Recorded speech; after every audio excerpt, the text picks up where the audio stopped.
Kathleen Kate McLean tinha 45 anos, 3 filhos adolescentes e uma missão de vida: curar. Através de sua prática de Reiki e como médium espiritual, ela oferecia paz e clareza a quem a procurava.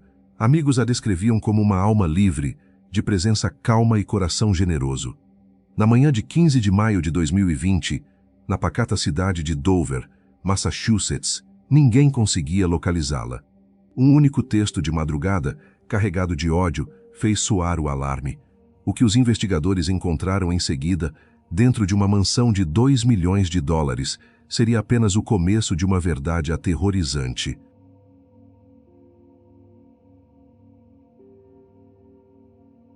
No dia 15 de maio de 2020, por volta das 4h30 da manhã, a tranquilidade do subúrbio de Dover foi quebrada por uma mensagem perturbadora. O vizinho e conhecido do casal, Kurt Vandersteel, recebeu em seu celular um texto enviado por Harry Turk, o marido de Kate McLean. Na mensagem, Harry pedia desculpas ao irmão e afirmava que sua esposa era um diabo vingativo que havia enganado e manipulado a todos. Kurt tentou entender a gravidade da situação, respondendo imediatamente com um questionamento sobre o que havia acontecido, mas Harry não deu mais sinais de vida. Preocupado, o vizinho tentou ligar para o celular de Kate, que também não atendeu às chamadas. Kurt decidiu então encaminhar o texto original para Vanessa Pettigrew, a amiga mais próxima de Kate. Junto com o print da conversa, ele adicionou uma frase curta que carregava um significado pesado: "Podemos ter uma situação de pipoca." Essa expressão era um código secreto estabelecido pelos 3 semanas antes devido ao temor constante pela segurança de Kate. Se ela estivesse em perigo real, deveria enviar uma mensagem mencionando pipoca para alertar os amigos.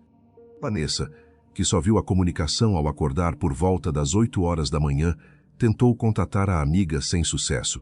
Diante do silêncio, ela dirigiu até o hotel de longa estadia no bairro Denim, local onde Harry estava morando durante o período em que o casal tentava uma reconciliação.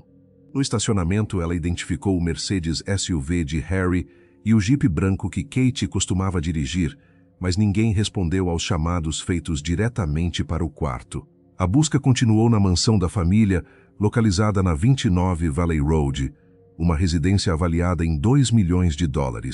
Vanessa bateu na porta lateral e conseguiu a atenção de Sam, o filho de 13 anos de Kate. Os 3 filhos adolescentes, Sam, Grace e Sophie, estavam dentro da casa e estavam seguros, porém não tinham qualquer informação sobre onde a mãe poderia estar.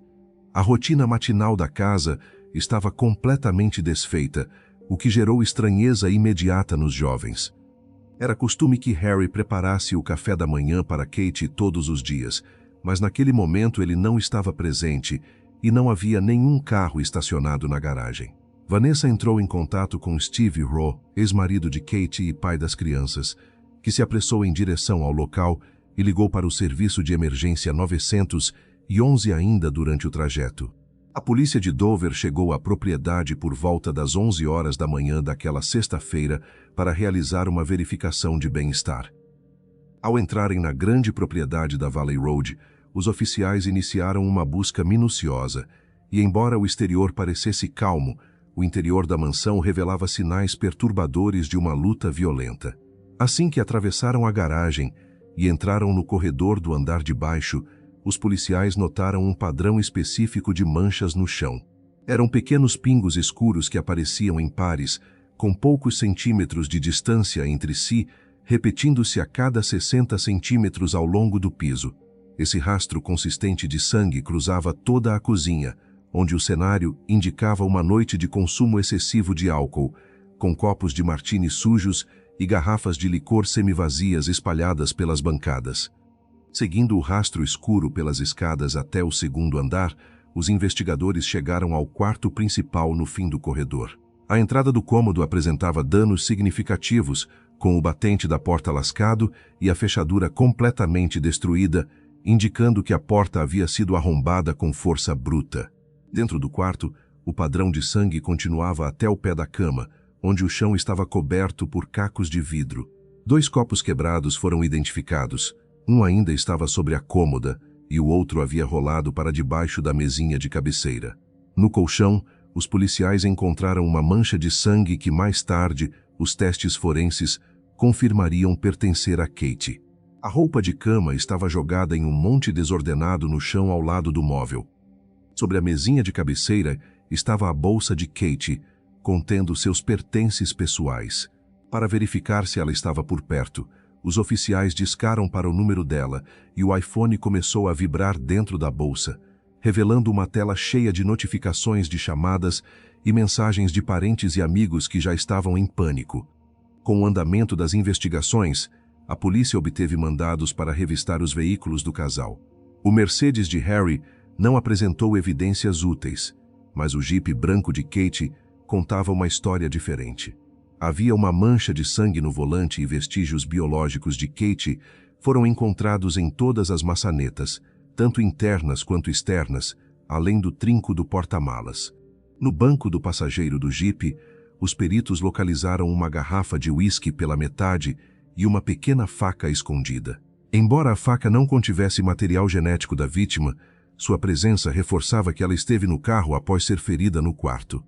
As câmeras de segurança do hotel Denin registraram que Harry retornou ao prédio por volta das 5 horas da manhã, caminhando normalmente e usando seu cartão de acesso sem qualquer sinal de desequilíbrio ou embriaguez extrema.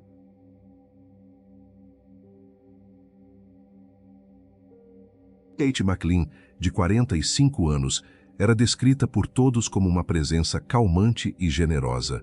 Além de ser mãe de Sophia, Gracie e Sam, ela havia transformado sua natureza espiritual em uma profissão através de sua empresa, a Birch Tree Energy and Healing. Ela atuava como mestra de Reiki, uma técnica de cura japonesa baseada na imposição de mãos, e também trabalhava como médium psíquica, afirmando ter o dom de conectar pessoas com parentes falecidos. Kate possuía formação como terapeuta ocupacional, mas sua licença profissional expirou no ano de 2019 e não foi renovada.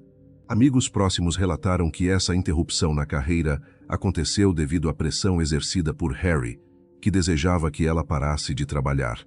Após passar por 2 divórcios, Kate conheceu o cirurgião Ingolf Turk, conhecido como Harry, através do aplicativo Bumble no final de 2017. Harry tinha uma história de vida que fascinava a muitos.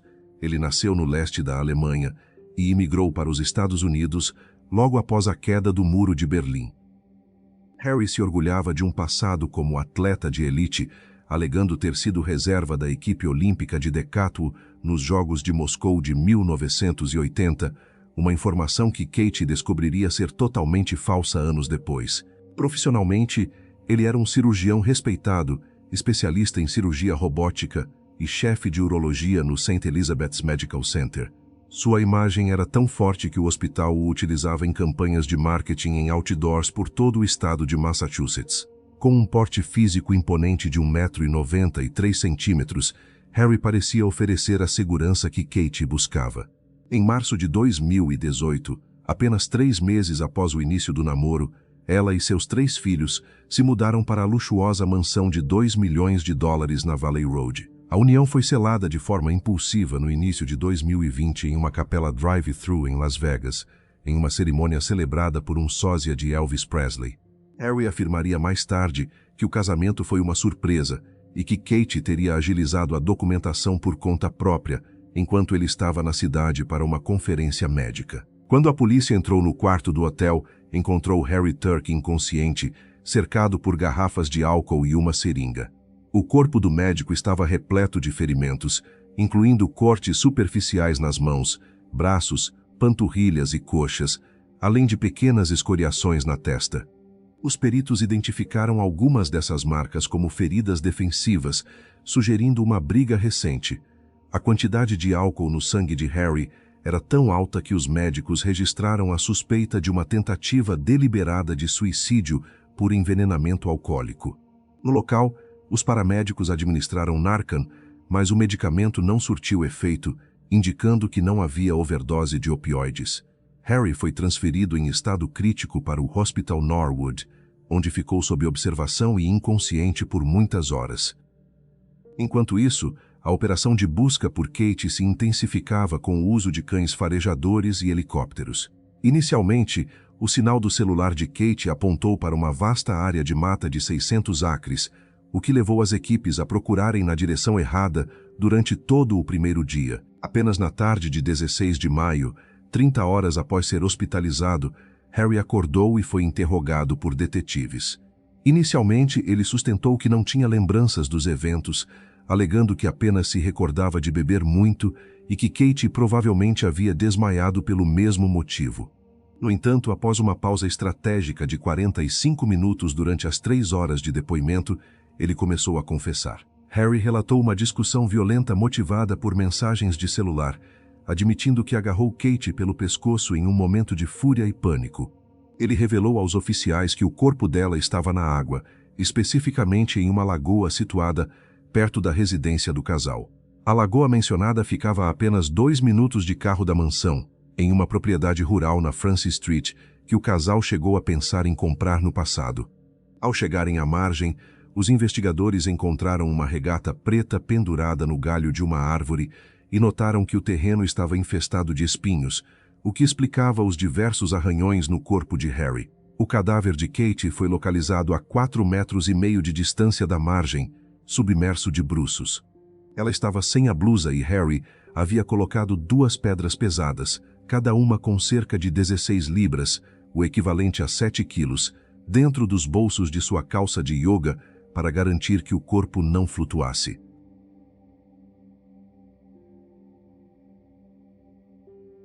A necropsia realizada pelo médico legista confirmou que Kate McLean foi vítima de estrangulamento manual, classificando o caso oficialmente como homicídio. Por trás da imagem pública de um cirurgião de imenso prestígio, o Dr. Ingolf Turk, conhecido como Harry, carregava uma vida secreta composta por fraudes e quedas profissionais que Kate McLean descobriu aos poucos. Essa ascensão foi manchada por um processo de má conduta de cobrança, no qual ele foi acusado de faturar fraudulentamente do Medicare um valor superior a $31 mil por serviços que jamais realizou durante o período de 6 anos.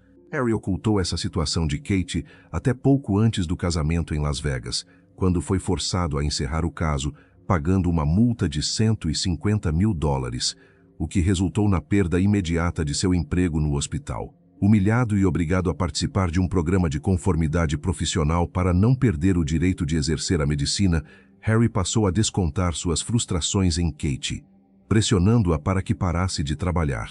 Em consequência desse controle, ela não renovou sua licença de terapeuta ocupacional no ano de 2019, tornando-se financeiramente dependente do marido. A situação piorou com a chegada da crise de saúde de 2020, que gerou em Harry uma ansiedade extrema e um comportamento obsessivo com a limpeza da casa, acompanhado pelo consumo solitário de uísque durante dias inteiros. Em um momento de busca por respostas, Kate abriu um cofre escondido e descobriu um processo por erro médico envolvendo um paciente que morreu após Harry falhar em remover todo um tecido com câncer em uma cirurgia. Além disso, ela percebeu que a história de Harry como atleta olímpico no decathlon era uma completa mentira sem registros. Esse ambiente de segredos alimentou um comportamento abusivo, no qual Harry monitorava o celular dela e rastreava sua localização constantemente, interrogando-a sobre o tempo gasto em tarefas simples do dia a dia. O histórico de violência doméstica na mansão de Dover ficou registrado em ocorrências policiais que detalham a gravidade das agressões sofridas por Kate. O primeiro grande incidente ocorreu em dezembro de 2019, logo após o retorno do casamento em Las Vegas, quando Harry estrangulou Kate com uma mão enquanto tapava seu nariz e boca com a outra, parando apenas porque um dos filhos gritou ao ouvir o conflito. Kate relatou ter perdido a consciência e acordado em meio a tosses e tremores. Em 11 de janeiro de 2020, a violência escalou quando Harry, em um acesso de ciúmes, tomou o celular de Kate e começou a ligar para seus contatos masculinos. Ao tentar recuperar o aparelho, ela foi erguida pelo marido e arremessada ao chão com tanta força que seus calçados voaram. Posteriormente, em um episódio ocorrido na presença do filho Sam, Harry entrou em uma sala gritando que era o rei daquele castelo e que Kate era apenas uma visita, chegando a cortar uma mecha do cabelo dela com uma tesoura e perfurando sua mão durante a luta. Diante do medo constante, Kate buscou o apoio de amigos policiais e chegou a contratar um segurança particular, além de relatar que Harry usava o som do teclado de seu cofre de armas para intimidá-la durante as brigas. No dia 3 de fevereiro de 2020, ela compareceu à delegacia de Dover e relatou tudo ao sargento Ryan Menace, que a alertou sobre o perigo extremo, mencionando que vítimas de estrangulamento têm 700% mais chances de serem mortas pelo parceiro. Harry foi preso naquele dia e teve suas armas confiscadas, mas continuou a praticar violência psicológica após ser liberado, acessando o sistema de climatização da casa para desligar o aquecimento durante o frio e cancelando serviços básicos como a entrega de água. Como um ato final de separação naquele período, Kate removeu a bandeira alemã do jardim da casa. A fase de reconciliação e os dias finais de Kate foram marcados por uma mistura de esperança e pressão financeira. Enquanto Harry vivia em um trailer na Flórida e enfrentava o medo de contrair o vírus da crise mundial em hotéis, Kate aproveitou o isolamento para se reaproximar dos filhos, compartilhando momentos de gratidão em suas redes sociais. Ela chegou a descrever aquele período como um dos mais belos e purificadores de sua vida, observando filhotes de pássaros nascendo em um ninho na porta de casa. Contudo, Harry passou a enviar mensagens implorando pelo retorno, ao mesmo tempo em que ameaçava vender a mansão através de uma imobiliária, o que deixaria Kate e os filhos sem moradia. Influenciada pelo desejo de manter a família unida e após iniciar terapia, ela aceitou a reconciliação sob a condição de que Harry assinasse um acordo pós-nupcial, incluindo o nome dela na escritura da casa em partes iguais, garantindo 50% do imóvel para ela. Harry concordou imediatamente e, em 2 de maio de 2020, Kate declarou ao tribunal que se sentia segura para reunir a família. Ele retornou para a região em 6 de maio, ficando inicialmente em um hotel onde recebeu ajuda de Kate devido a problemas de saúde nas costas. No dia 14 de maio, Harry voltou a residir na Valley Road com a permissão dela, e o casal passou o dia realizando tarefas domésticas e jogando com as crianças. Naquela noite, após consumirem martinis e uísque, eles se retiraram para o quarto, onde a tragédia final ocorreu. No dia seguinte, 15 de maio, enquanto Kate já estava desaparecida, o cartório registrou oficialmente a nova escritura que a tornava coproprietária da mansão.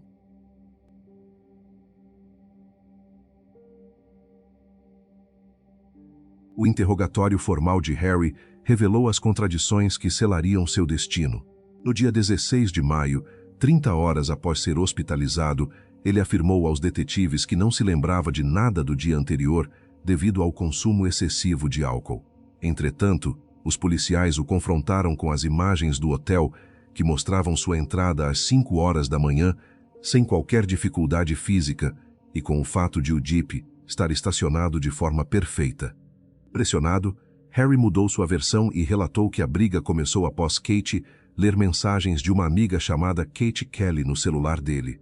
Ele afirmou que, em um momento de fúria, ela atirou um copo contra a cabeça dele e que, ao ver o próprio sangue, ele perdeu o controle e a agarrou pelo pescoço. Harry admitiu ter tido um branco durante o ato e ter recuperado a consciência apenas quando ela já estava sem vida. Ele confessou espontaneamente que o corpo estava em uma lagoa perto de casa e admitiu ter colocado pedras nos bolsos dela para que afundasse, justificando a ocultação para evitar que os filhos a encontrassem. A grande contradição apontada pela investigação foi a capacidade de Harry em realizar tarefas coordenadas, como dirigir, escolher pedras pesadas e esconder o corpo, enquanto alegava um nível de embriaguez que causaria amnésia total. Os detetives também destacaram que, como cirurgião, ele possuía pleno conhecimento médico de que impedir a oxigenação do cérebro resultaria em morte, invalidando a tese de que não sabia o que estava fazendo ao estrangulá-la. No âmbito da perícia técnica, o cientista forense Matthew Sheen apresentou descobertas fundamentais no tribunal. Ele confirmou a presença de estilhaços de vidro na mansão da Valley Road que continham o sangue de Harry, o que corroborava parcialmente a narrativa de uma briga inicial dentro do quarto. No entanto, Shin também localizou vestígios de sangue e mais vidros quebrados dentro do Jeep de Kate, o veículo utilizado pelo cirurgião para transportar o cadáver até a lagoa. O perfil de Harry como agressor foi analisado à luz de sua experiência profissional como cirurgião altamente capacitado. Investigadores e analistas do caso apontaram que, sendo um médico com profundo conhecimento anatômico de vasos sanguíneos e artérias, as feridas superficiais encontradas em seu corpo eram inconsistentes com uma tentativa genuína de suicídio.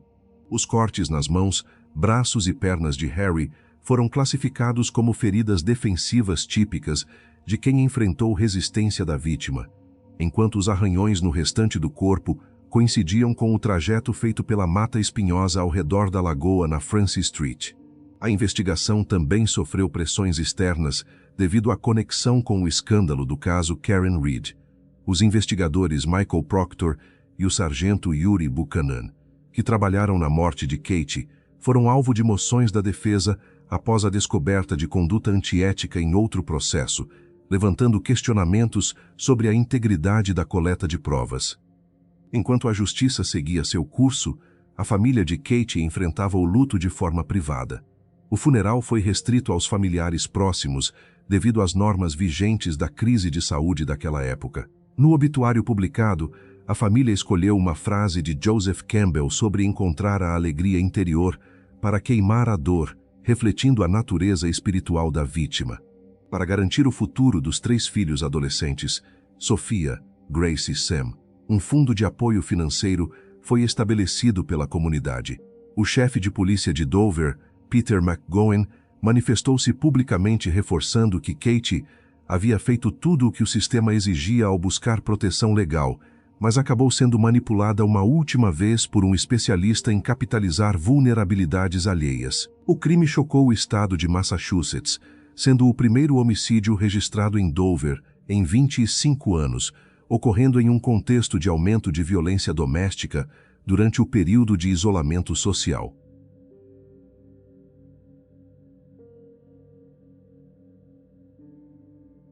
A prisão formal de Harry Turk ocorreu imediatamente após ele receber a alta hospitalar. Em uma audiência realizada por vídeo, o réu ouviu as acusações de assassinato em primeiro grau e declarou-se não culpado. Devido à natureza hedionda do crime, a justiça negou qualquer possibilidade de fiança, mantendo o médico sob custódia estatal. Harry já carregava um histórico de problemas legais, incluindo a fraude contra o sistema de saúde público, que totalizou $31 mil em cobranças indevidas, resolvida anteriormente com o pagamento de $150 mil, além das agressões domésticas ocorridas em fevereiro. A defesa começou a preparar o terreno para o julgamento alegando que não houve premeditação, mas sim uma reação desesperada e um pânico súbito após ser supostamente atacado pela esposa. 5 anos se passaram até que o julgamento finalmente tivesse início em um tribunal repleto de espectadores. Harry Turk apareceu diante do júri visivelmente emagrecido e envelhecido. A promotora assistente Lisa Bay iniciou sua argumentação descrevendo o crime como um ato calculado de controle e ciúme. Ela enfatizou que Kate deu uma última chance ao marido e pagou com a própria vida por essa confiança.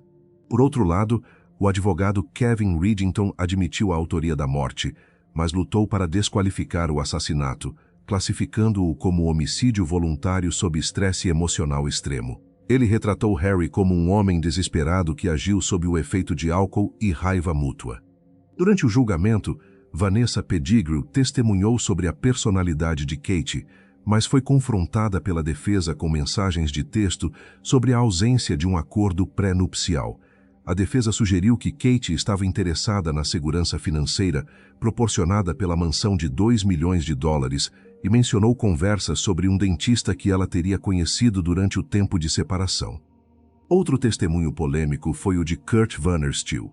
A defesa de Harry expôs mensagens de cunho sexual que Kurt teria trocado com Kate. Nessas conversas, Kate detalhava sua vida íntima com o marido, incluindo posições sexuais e frequência das relações, perguntando a Kurt se isso seria suficiente para satisfazer Harry. Kurt, por sua vez, Fazia comentários flertativos, pedindo fotos de Kate em roupas de banho e mencionando seus seios.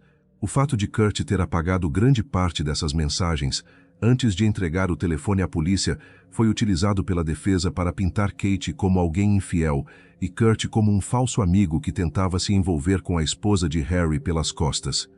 O gerente do Hotel Denim também prestou depoimento, confirmando que o casal esteve junto de forma amigável no local no dia 8 de maio, o que reforçava a ideia de que a reconciliação estava em andamento. Um dos momentos mais aguardados foi o depoimento do próprio Harry Turk. Ele falou sobre sua trajetória e sobre o casamento impulsivo em Las Vegas, que descreveu como algo nebuloso, lembrando-se apenas de um bar em formato de ferradura e de um homem vestido de cowboy. Ele negou ter planejado o casamento, alegando que foi pego de surpresa. Sobre a noite do crime, Harry chorou ao descrever a discussão sobre as mensagens de Kate Kelly. Ele alegou que a mancha de sangue encontrada no colchão era proveniente da menstruação de Kate ocorrida dias antes, tentando descartar a ideia de uma agressão prévia naquela cama.